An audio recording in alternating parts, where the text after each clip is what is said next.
সৈয়দ আবেদ আলী জীবনের গ্রামের বাড়িতে। তিনি বাংলাদেশ সরকারের কর্ম কমিশনের চেয়ারম্যানের সাবেক গাড়ি চালক ছিলেন। গত 15 বছর আগে তিনি সেই চাকরি থেকে অবসরে আসেন।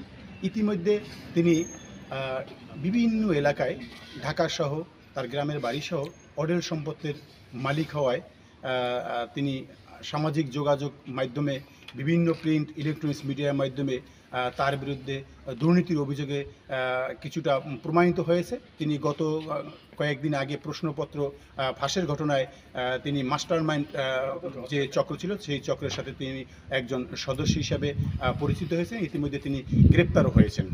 আমরা চলে এসেছি তার গ্রামের বাড়িতে।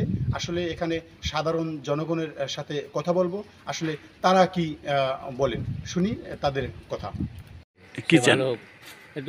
দুর্নীতিগ্রস্ত তার সবাই মনে করেন সবাই ভালো ঘৃণা করে, তারে দুর্নীতিগ্রস্ত সবাই ঘৃণা করে। আমি শুনছি যেটা আর কি, যে এই জায়গায় এই জাগ আর এই জায়গায় এই জমি কিনছে 3 একটু বেশি হইবে। এইটা আবেদারি হয়তো বছরখানে আগে কিনছে। তো কৃষি কাজ করতো, তো এরকম জায়গা শুনছি। হ্যাঁ, এরকম জায়গা জমির কি এরকম আগেও মালিক ছিল তার বাবা? হয়তো কানিদের সম্পত্তির মালিক ছিল, আর এখন কিভাবে কি করছে না করছে সেটা আমরা বলতে পারবো। বাবা থেকেই আমরা চিনি, আর মা বাবা ভাই বোন এরা বোধহয় 3 ভাই 1 বোন, এবং তার মা বাবা সকলকেই আমি চিনি। তারা অর্থনৈতিকভাবে খুব স্বাবলম্বী ছিল না, তবে মানে মোটামুটিভাবে জীবনযাপন করছে। তার মূল উৎসটা, এই আয়ের উৎসটা কি এটা আমরা জানি না। তবে জীবন বাজি রেখে এদেশকে স্বাধীন করেছে তাদের, আমার বিশেষ করে আমার ব্যক্তিগতভাবে প্রশ্ন, আমরা কি শুধু এই দুর্নীতিবাজদের জন্য দেশ স্বাধীন করেছিলাম, না আমরা এই দেশের সাধারণ মানুষের অন্ন বস্ত্র বাসস্থান এবং শিক্ষা ব্যবস্থার জন্য আমরা যুদ্ধ করেছিলাম? এখন দেখা যায় দুর্নীতিবাজরা দাপট চড়তেছে, আর বক্তৃতা এবং সাধারণ মানুষ, অসহায় মানুষগুলি দিন দিন অসহায় থেকে আরও অসহায় এবং গরিব হয়ে পড়ছে।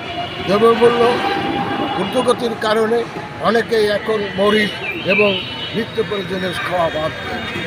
আমি সরকারের কাছে জোর আবেদন জানাবো, জননেত্রী শেখ হাসিনা যেহেতু গণতন্ত্রের মানুষ কন্যা, আপনার কাছে আমার জোর আবেদন, এই দুর্নীতিবাদ যারা করে, দুর্নীতি করে যারা এই অর্থ সংগ্রহ করেছে, তাদের অনতি বিলম্বে তদন্ত করে তাদের সম্পত্তি বাজেয়াপ্ত করা হবে এবং সরকারের আওতায় নেওয়া হোক।